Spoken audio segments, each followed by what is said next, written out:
Hello everybody, welcome to another track breakdown.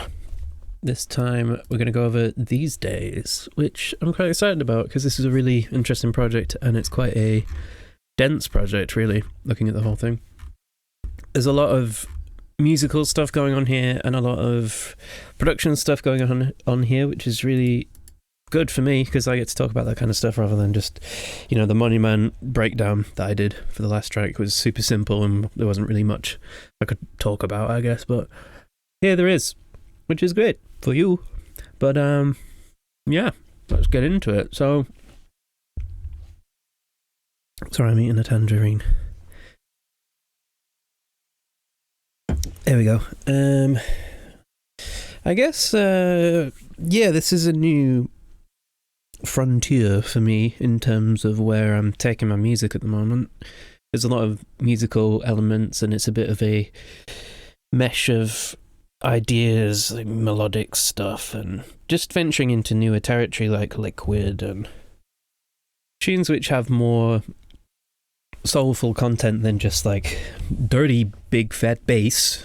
And I think it's quite cool.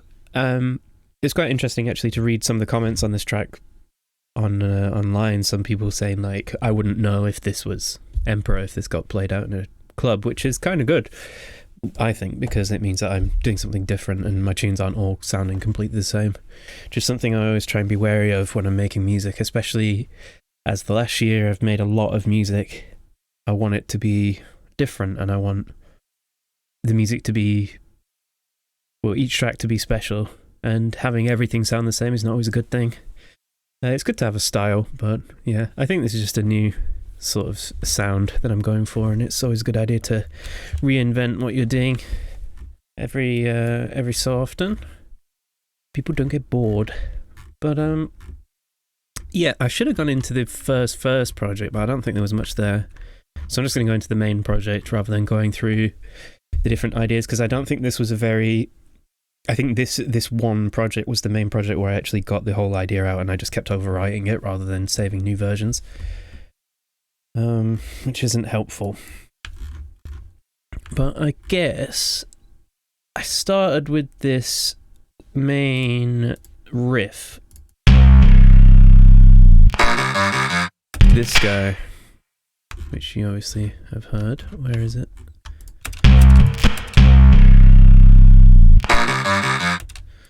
Where's the main? There we go. Okay, so I'm just gonna kind of mute this bass line and we'll talk about that. Let's get all of these automations back on. I'm sure there's an easier way to do this, as always. Yeah, there's a lot of automation here. Like I said earlier, it's a bit dense. And one here too. Okay. Let's loop. Let's loop and talk about it.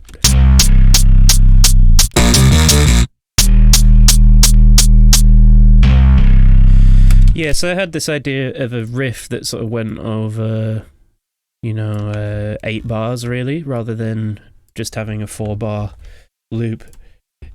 It kind of has this riff and then just sort of rolls out towards the end of the bar.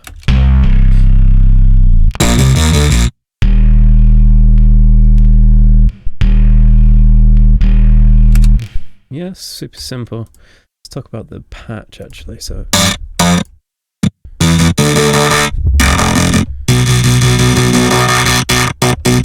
this is a patch from one of the Patreon things, I think. Where is it? Synth. I think it's Synth Pad Boy. I think that's the preset. So that's in the Volume 1 sample pack if you want to go and grab it. But I think I've changed it quite a bit. I'm not sure what I've done here. I don't really know what the original patch was like, but let's go over the patch. So just turn off all of these. So reverb and delay is not even on. Okay, so it's just these 4.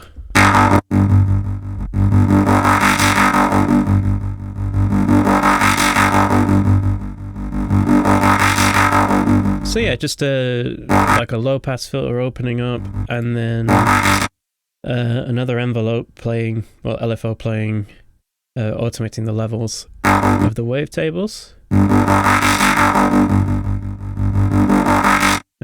Not much else here, really. Slight bit of sub, which isn't really doing a lot. Then a bit of flanger. This for some stereo width. An EQ, which is kind of just low cutting. Not really sure if that's doing much. Then I got this, the multiband compressor. That's obviously doing a lot. If you've used the multiband compressor, which I'm sure you will do, but if you don't, then use the multiband compressor. It's really good at colouring the sound. It's got a very particular aggressiveness that you can't really get from a lot of other compressors, so it's really good. You can actually get this multiband compressor just free. I think it's called OTT by Xfer. They just do it as a free plugin, which you can just put on anything instead of just using it within Serum, so check that out.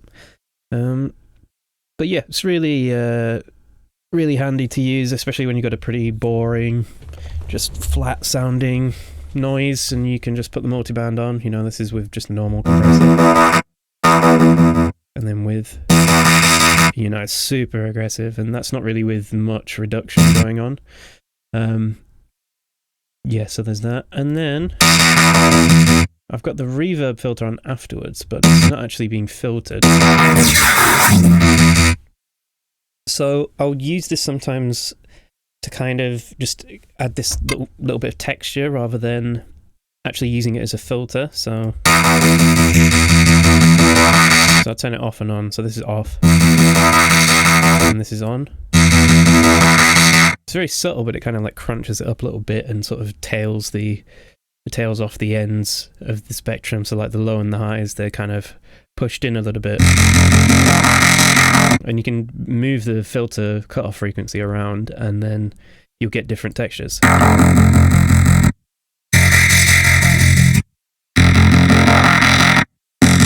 You know what I mean? So that's pretty cool. Then this is going into a mixer track. Oh, so that's the patch originally with no effects. So it's pretty wide. So what's happened here is I've probably just tamed off a lot of this lows, low mids, bit of a boost on the highs here. Then I've got trash on there. This is probably just... what's this doing? Not really doing anything here. That's bypassed. So I'm just using the convolve function on trash 2, which kind of just... yeah, it's like a convolution thing. You know, like convolution stuff. So I've used this as a pretty much like a... Oh, should I check my mic's working? Yeah, okay, my mic's working. I thought for a second my mic was off. Oh god. Yeah, I use this. It's kind of like a vocoder thing. You can add these different responses in there, and it gives it different rooms. Kind of like gives it more boxy, roomy frequencies and stuff like that. It's really cool to use this convolve function within Trash 2. Very helpful. I think I just did that just to give it a bit more of a organic edge. I'll use it that way rather than just having the digital.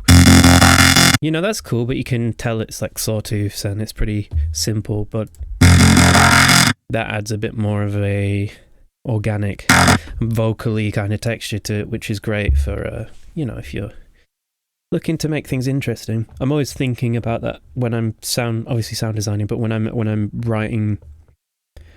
This was all written within this project. Like, I didn't really have any sound design sessions that I just pulled things into and was like copy paste, or you know, pulling in resampled noises that I just dragged about. This is all I kind of sequenced and sound designed everything within this project. So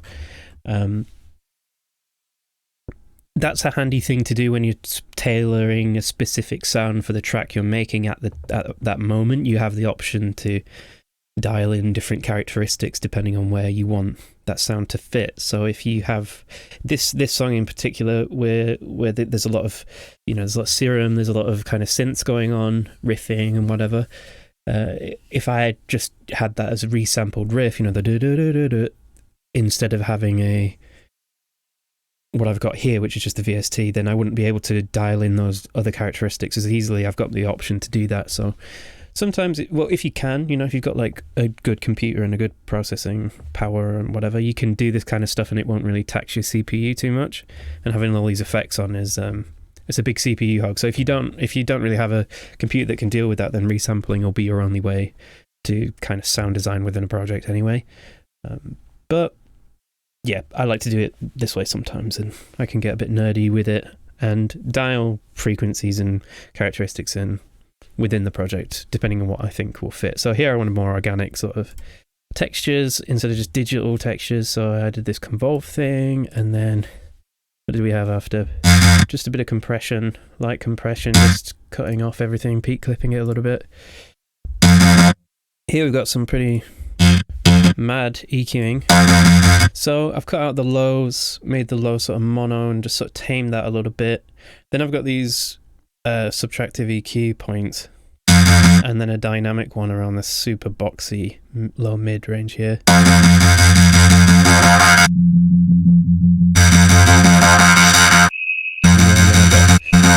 These nasty peaks, which I've just sort of pulled down a bit. You got to be careful with this kind of EQing, because when you're pulling down frequencies like this, then other ones will start to sort of pop up, these like ghost phantom frequencies, when you're doing these little surgical EQ moves. So you got to be conscious of that. So here I've just gone for like 3 main dips, and then I've just softened that area completely rather than going for... You can see the EQ curve. I mean, it's not too crazy. I mean, this is like... That's pretty crazy. That's like a 30 dB cut. But that's a pretty horrible frequency. And I was quite lucky here in that reducing these peaks didn't necessarily bring up those ghost frequencies I'm talking about. You'll find it with really distorted and noisy sources that's going to happen quite a lot. So you just got to be careful of that. If you got a few nasty peaks, then and you're trying to surgically EQ like this, and you're bringing in, by surgically EQing out these peaks, then you're bringing in more peaks that you start to hear, then you're better off just like compressing that area with multiband compression or something like that, which I don't use too often. I only really do it if I have to. But generally speaking, multiband compression is a really quick way of dealing with things, and you can use a dynamic EQ like I've talked about before, which is kind of what I've used here. So here you could just multiband compress this, and it would basically be doing the same job, but I also wanted to cut out all these sides in the lows and sort of see what they were doing. So that's why I've gone for an EQ here. But yeah, it does the same thing. Then a bit of saturation, warm tape, doing the presence thing, which I like to do if I'm adding like a bit of high-end crispiness to things. And then finally a bit more EQ, and again just some tiny little dips. So if I take this out, you might hear...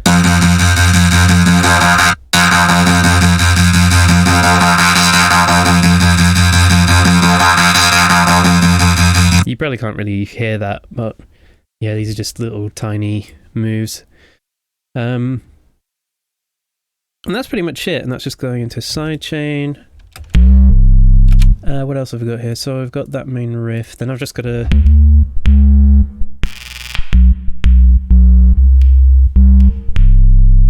yeah, a sub.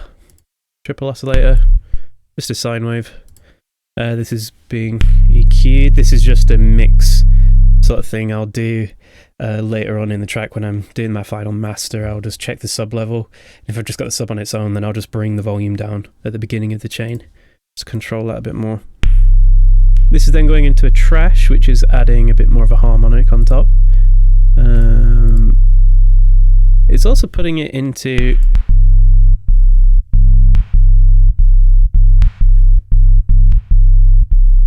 Not really doing a huge amount actually, but I've gone for the same thing here, a bit of convolution, there's a bit of compression I think here, and a slight bit of distortion.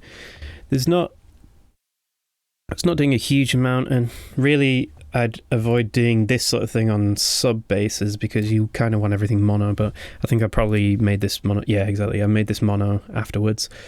So you can have the characteristics of like having the sub in a room, or the bass in a room, and like having it a bit more back in the mix, and then have it just make it mono straight afterwards, and then you're keeping those characteristics with still having your low end in mono, so you don't have any phasing issues or anything like that. This is going into some Blood Overdrive. This is being used more as like a clipping limiter almost.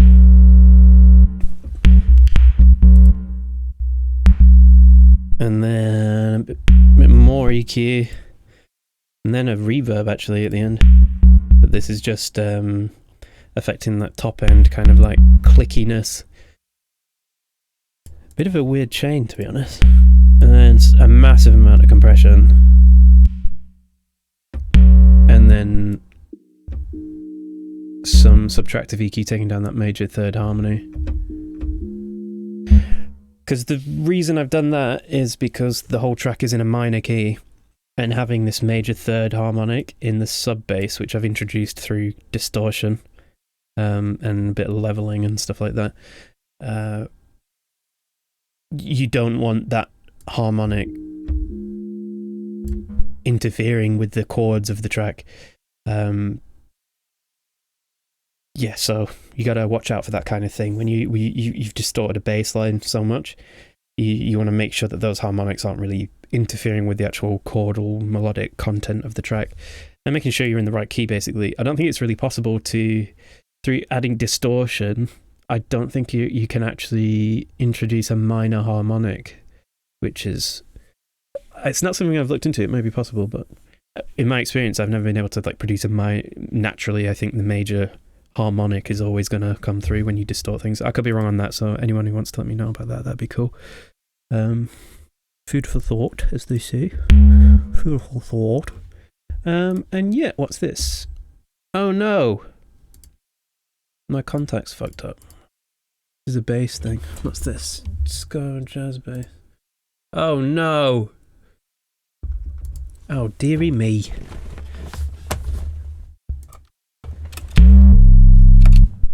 That's a bit poo. My contact's fucked up. Which is very annoying. See if I can add it back. This guy. This one maybe? No! Tell you what, I'll come back to that later on and do like a part 2 thing, because that's annoying. I'll activate this off screen so you don't see all my like licenses and stuff, and then yeah, we'll come back to that. That's so annoying. My contact's been playing up recently, as usual, as it always does. Maybe if I change it, replace it with another one of the contacts. Try this one. Oh dear. This is where it crashes my whole PC. Oh my god, this is a failure. Oh no. Oh, we're here. Right, okay, let's try again. Instruments, neck. I think it was the bridge pickup. Yes!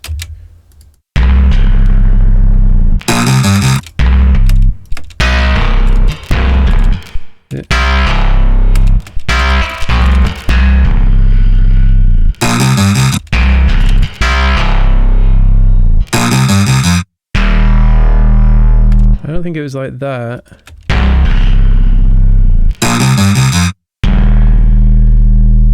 Oh, goodness me. I didn't want to have to be doing this.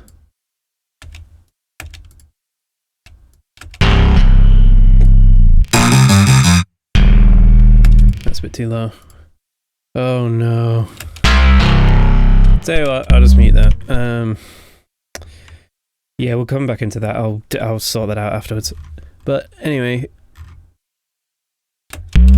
that's pretty much the riff. And then I've got this other sub thing backing up this riff here, which is just quietly in the background. This is without that, and this is with. It's just adding a bit more of a low end bass onto it, just like a resampled sub. Yeah, so originally with the break, let's find where this... Where's this? There it is, this point.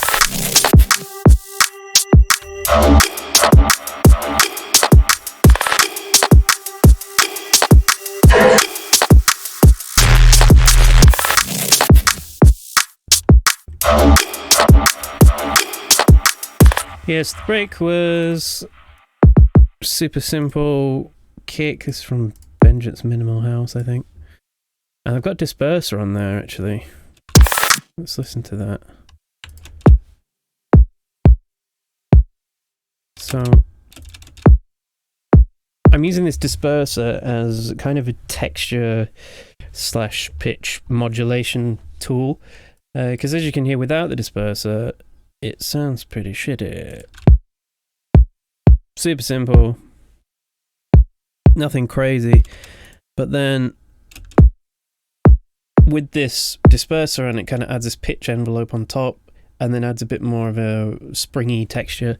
It's really useful for kick drums, this plugin actually adding a bit of that texture and make things sound a bit more organic and interesting. It works especially well with these little short, tiny kick drums, rather than huge ones. It sounds a bit over the top when you do it like that.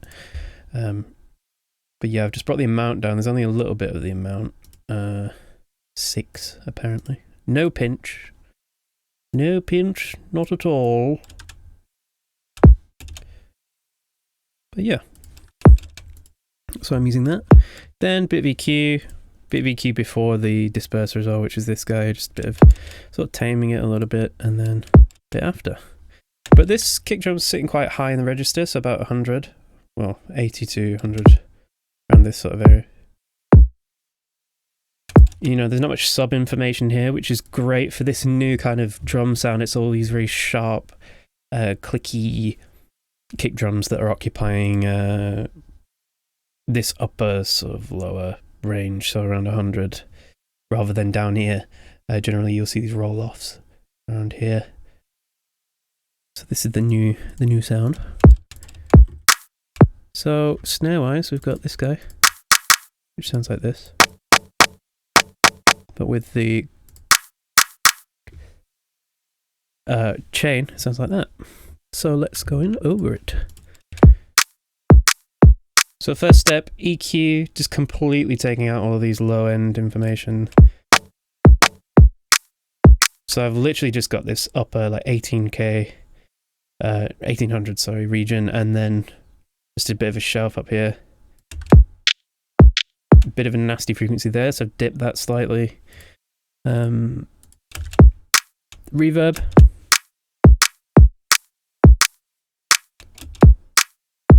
Kind of adding that weird squelchy layer. You can do this with using a really low decay time and then really small room size and slight amount of diffusion rather than a lot of diffusion. If you listen, sounds kind of metallic but really low down. You get more of this like fluttery kind of texture, which I use a lot on these kind of snare drums. Then I've got a transient processor, which is actually softening the transient a bit and then bringing up the tail slightly. If you listen to the tail, this is without, and then with.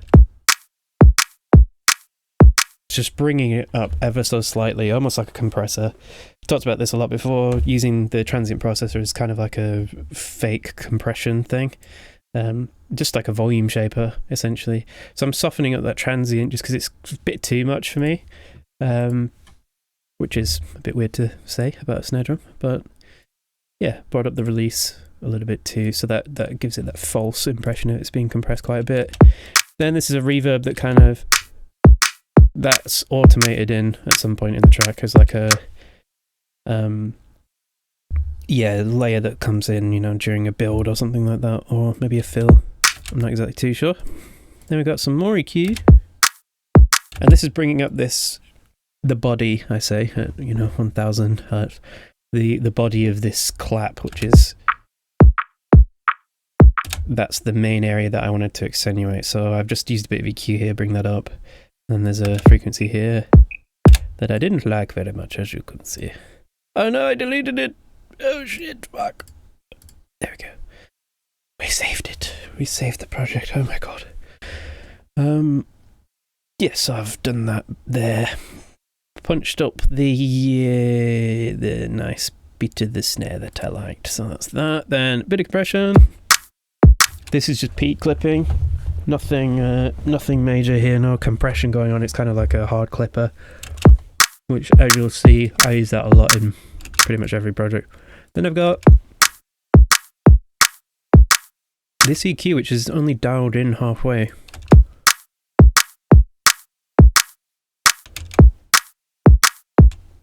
Which I'm not sure why that's dialed in halfway. It's not really doing a lot. I'm not sure. I can't explain that. I don't know what's going on there. And then some Valhalla mod. This is... yeah, that's like a fill thing that comes in. Like that. You know, so I'll automate that in. It's probably somewhere in there. Yeah, here we go. It comes in over here in like the intro pre-build parts. Kind of using it like a riser. So what else did we do? We got a hat. This is fully affected by a reverb.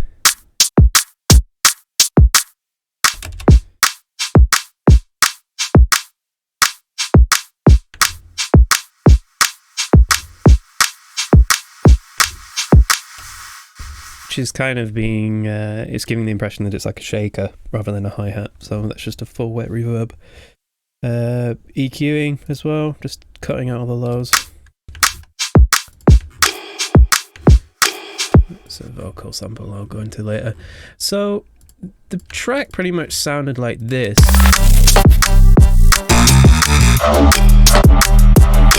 Once I'd got it to sort of loop that I was happy with, and I knew it was missing something, and as it's pretty synthy and digital, I decided to put this break layer in there. So it really fills it out. This is without any processing.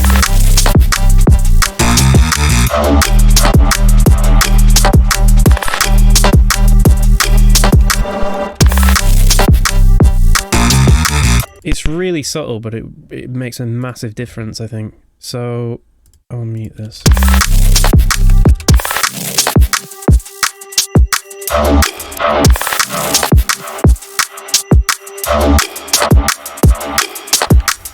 Mute everything again.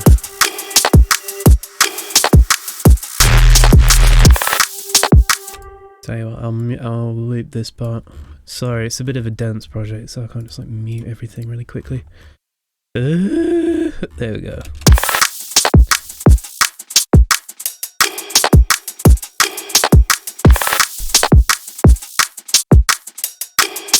So yeah, this break adds quite a lot, so I've just gated it. Let's play it here. It's being run into the sidechain as well, that's why it's like ducking. Then a bit of EQ, just cutting out all this slow information, just using it as a layer, and then a bit of compression as well. Just bringing down that snare drum slightly. But yeah, this really fills it out, and it also gives it this...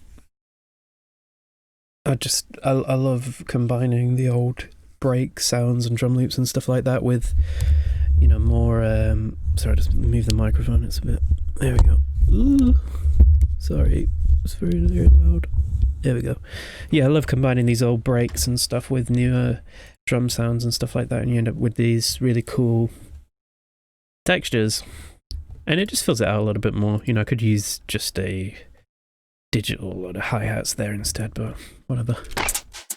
Then the second part of the break, once it switches over into...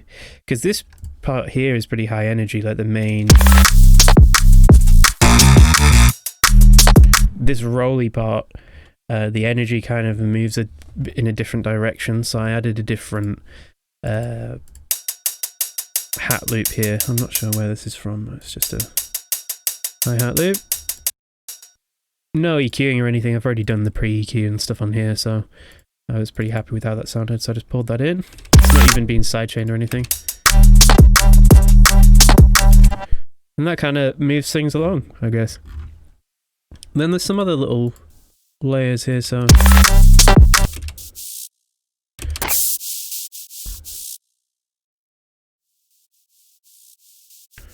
this is doing something interesting, actually. This Where is the volume for that? Ah, it's here. So this is like a... It's kind of like a white noise layer that's being automated in and pulled out and then gradually comes in and out again until it sort of hits later on in the tune where it just rolls out.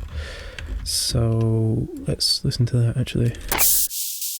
So it's kind of being used here as a crash cymbal, as an impact, which then drops out a little bit, then automates back in again, and then drops out. So as you can see here, it's not. It sort of comes back in again, and then hits again here, then dips out, then comes back in again, until this section where it's fully just, the volume's back up to normal, and that does the same sort of thing towards the end of the track. I'm not sure why I did that, just maybe adding a bit more dynamic volume automation creates a bit more interest with this kind of texture rather than just having it like for the whole track. It just gets a bit boring and abrasive sometimes. It's nice to add some texture, and it's nice to add texture without it just being non-stop over the whole of the track, so I think that's why I've done that here. And then as well there's another little layer here, which is, oh no, that's the vocal. There's like a little vocal which I've added a lot of ring modulation on, and then pitched it slightly, then added vocodecs on.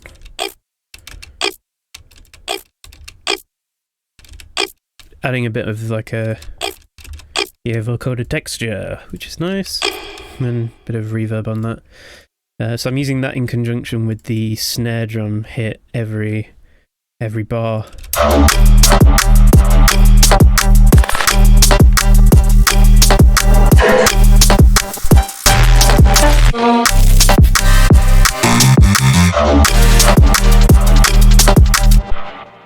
So this noise is like a resample from something. I'm not sure where it's from. But I've just EQ'd, bit of reverb. What's it like? And then I've got a Valhalla plate reverb, which is like full wet, full send, and that's just being automated in just for the duration of that sound. So here, so without that, it sounds like this. Which still sounds just kind of cool, to be honest. Like, maybe if I do this instead, you can hear what it sounds like properly. Which kind of sounds cool. But yeah, there's a bit of sound designing stuff, and then some compression, just softening it, peak clipping it. Then I've got this guy, which is that, and that's just being EQ'd again using just the high-end sort of texture. And then Ubermod, which sounds like this without. Oh, sorry. Oh, where's it gone? There it is. Yeah, I've just used this Ubermod as like a bit of a widener thing. And then a little bit more EQing here, just some mixed stuff later on in the track. Then I've got this guy.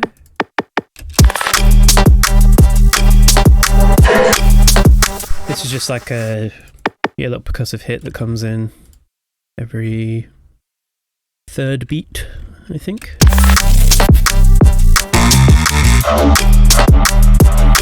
And I've got this guy,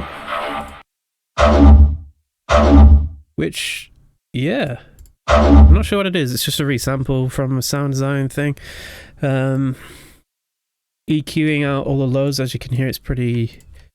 all the low side information, sorry.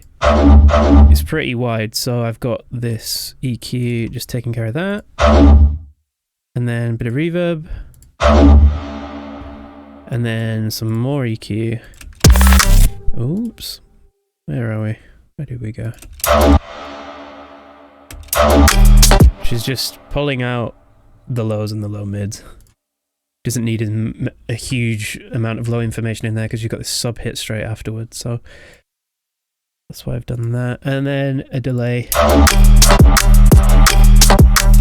You know, I love these tube delay, tape delay things going on here. So this is what I've used Echo Boy for there. And I just liked the sound of that ringing out over the rest of the bar as it kind of rolls out for another however many bars there. A lot. Yeah, it's an interesting sort of arrangement, but yeah, let's get into this guy, which is Repro, our good friend Repro. So I don't want to fiddle with this too much because it's probably going to change the sound quite a lot. So this is just a patch. Prog flute. I put this through a lot of effects, so.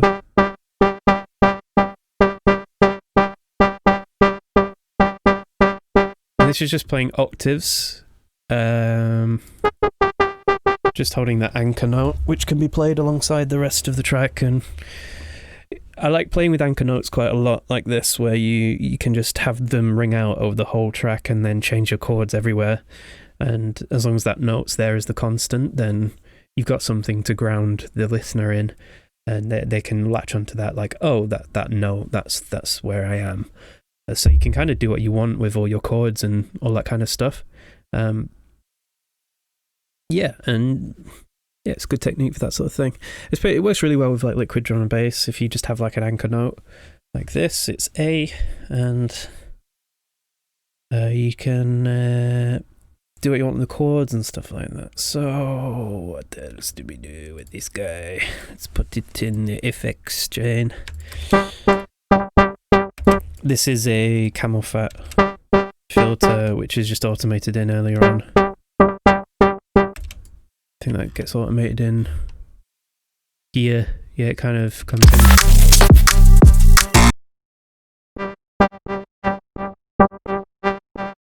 Yeah, this Camel Fat's just being automated in. I think it's just the default initialized preset, but I've just changed the couple other values here, like the cutoff and stuff like that. It's just like a sequenced filter which you can play around with. Love Camel Fat. It's still gets used quite a lot. Then I've got this EQ. I'm going to turn off the sidechain actually because it's doing my knot. That's the snare sidechain.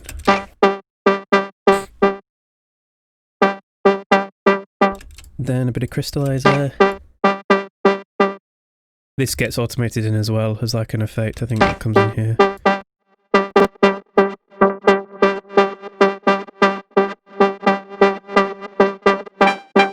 Yep. And then a bit of vintage verb. This comes in as well. Like I like doing this. You see I do this a lot where I just bring in this full, really long reverb and just bring in that mix level up just slightly and use it as like a way to build tension.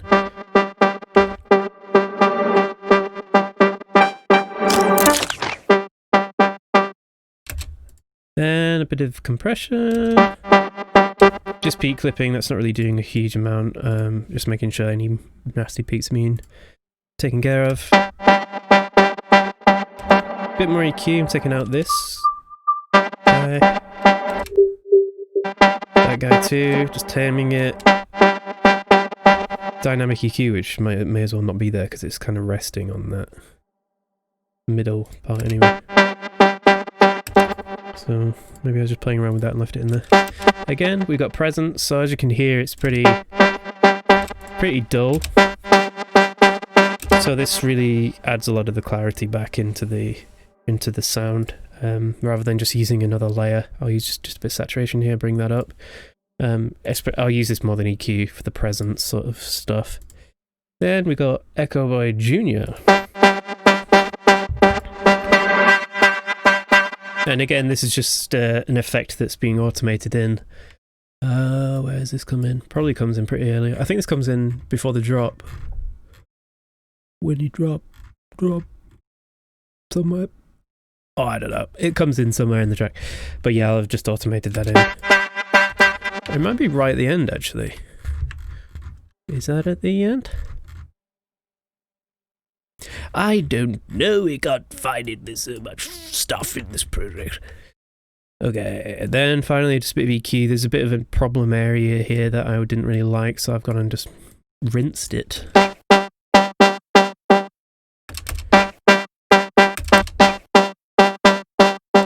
Yeah, I'm listening on headphones, so I'm not really hearing a lot of these EQ moves myself, to be honest, but I guess that was just a bit of a problem area that was interfering. Then at the end of the bar, at the end of the phrases, sorry, I've got this little change, which kind of sounds like this. So I've got these,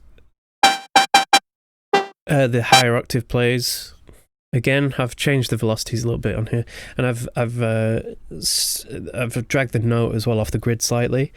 This is to just give a bit more of like a strum kind of effect, so it's not just playing straight when this comes in towards the end of the bar, like giving it a nice like sort of strum rather than a straight note. Because I mean, you could do this.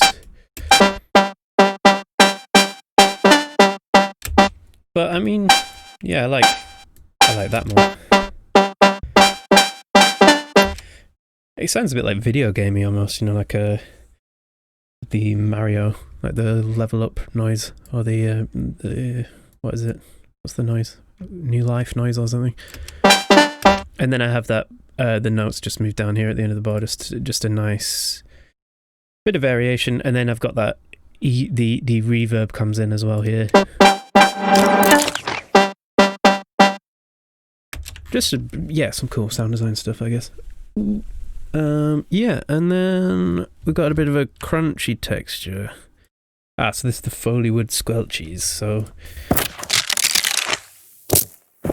this is just some texture stuff. It's like someone cracking dry wood, which I put through like disperser and some formant modulation, and just automated loads of stuff. And it's a bit of a chain that I use for just creating these cool textures like that.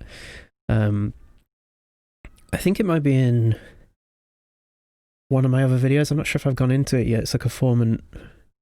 I think I did it in the bass. It's the same chain I used in the bass video tutorial thing, where I talked about running things into that chain and just like dragging it around and creating these different textures and stuff like that.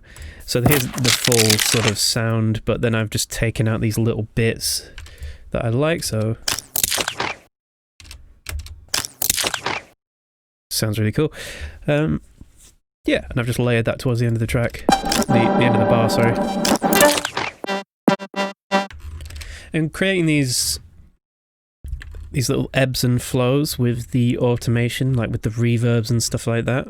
So these, I think that's a big part of why this track works, is you've got these really nice sort of swells that come in and then instantly drop out, and you're brought back to just the simple part of the riff. You know, everything goes quite dry here. So here the riff changes slightly. So instead of just doing the same riff again, then you've got like a different variation on the riff. Here we've got some synthy stuff, so let's go into the synthy stuff. Synthy stuff's cool. This is all repro. Yeah.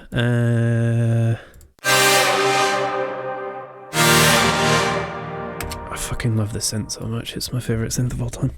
Okay. So this is what it sounds like without, as you can see, it's called synth. Go on.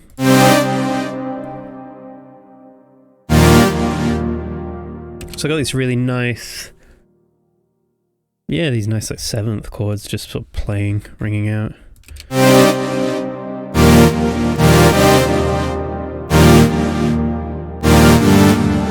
And then this is the end of the bar. It's kind of off grid slightly. I'm not sure why that is. It's over here. I think I recorded these all in. Yeah, I think I just recorded them in myself just playing. And yeah, I ran this then through some effects. A bit of EQ first and foremost. So the problem with Repro is it's really mid-rangey. There's a ton of mid-range there, which is fine. It can sound really cool, but I think for more modern mixers, you kind of want to dip this area quite severely, especially with big sawtooth kind of sounds like this pad. And Reese's especially, I'll put a huge dip here, like a huge notch, and it gives a really nice texture. So this is without, this is with. Yeah, and then I've got this volume envelope. So this has been run into the sidechain anyway, so it's being sidechained by the kick. But I decided to have this gross beat, which is just the volume automation looper plugin thing. You could use like LFO tool for something like this. It's just looping this volume automation.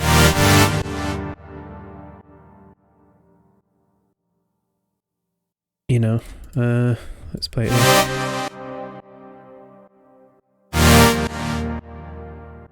So it kind of gives it that rhythmic element. Yeah, you can use this on pretty much anything. I like to use it on like crashes and hi-hats and stuff, but you can use it on synths too, and it gives this added rhythmic layer rather than just having just the normal sidechain. You can even accentuate that even further by using something like this. And then we've got some vintage verb, which is on the Now preset, Now color. That's fully wet here, but I'm not sure if this gets automated in and out.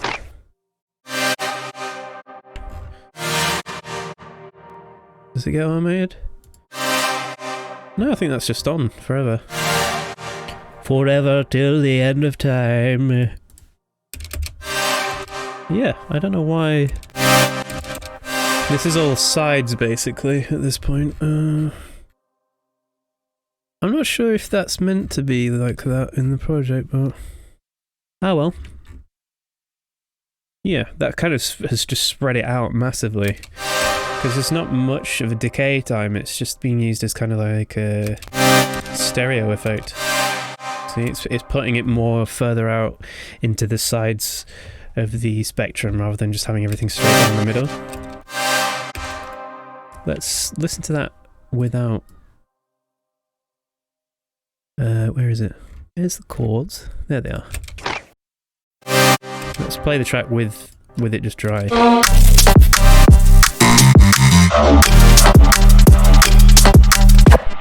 Okay. Yeah, then here it's more of like a texture in the background rather than a full upfront. You know, because the riffs here, the riff is the main element now, so I think that's why I've just spread it out like that. And then I've used this compression just to bring that volume up, so it is a lot more apparent here. I'll just put in the rest of the chain.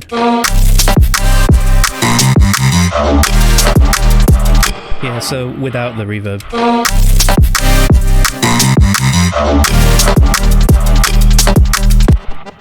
Yeah, it's all pretty much straight down the middle, so spreading it out like that has just given everything more space that is in the middle, so like the sub and the main riff. Having it all occupy that space is really... yeah, it gets a bit congested, so spreading it out like that gives it more width, obviously. But yes, what else should we go into here then? I've got this guy... It's like a atmosphere thing that I've just pitched down, added a lot of effects on.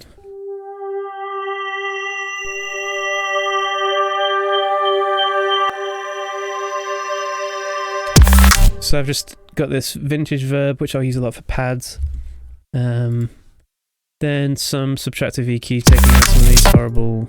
Let's go into the intro actually, where it plays out fully.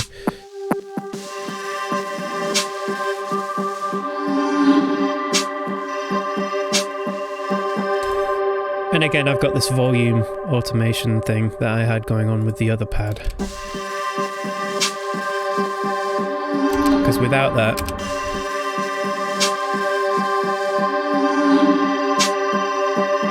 You know, it's pretty static, it's pretty stagnant, but having this... Really gives it a nice rhythmic feel, and that yeah, it just keeps as there's not really much. There's only one hi-hat every so often here. I think it's this guy. So having that there gives you the impression of the speed of the track, where it's going, where the energy is going to go. So I think this actually has a bit more of a function than just creating a rhythmic element. It actually can be quite important, especially if you're using it in such a sparse intro like this. I mean, it builds quite nicely to this section,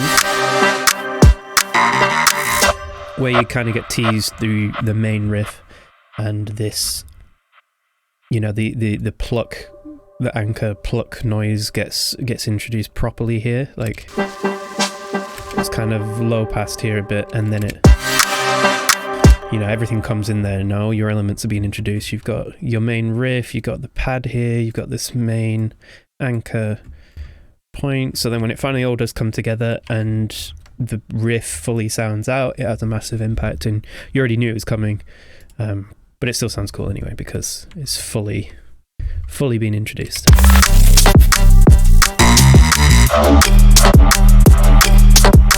Okay, so yeah, then there's just a few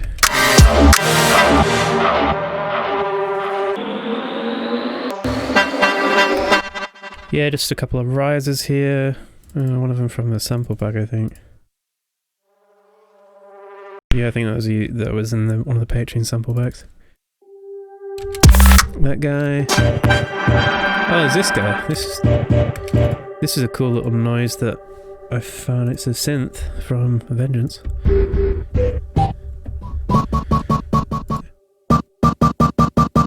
This guy, but I just pitched him down and then put some effects on it. Sounds really cool. Bit of resampling, bit of Vengeance. I love it. I love all those old Vengeance samples. This sounds a bit like Ivy Lab to me. I don't know why, it just really reminds me of some old Ivy Lab tunes, or maybe even some new ones. Cool little synth. And yeah, comes in literally, I think maybe once, twice, maybe like 4 times during the whole track. It comes in sort of here.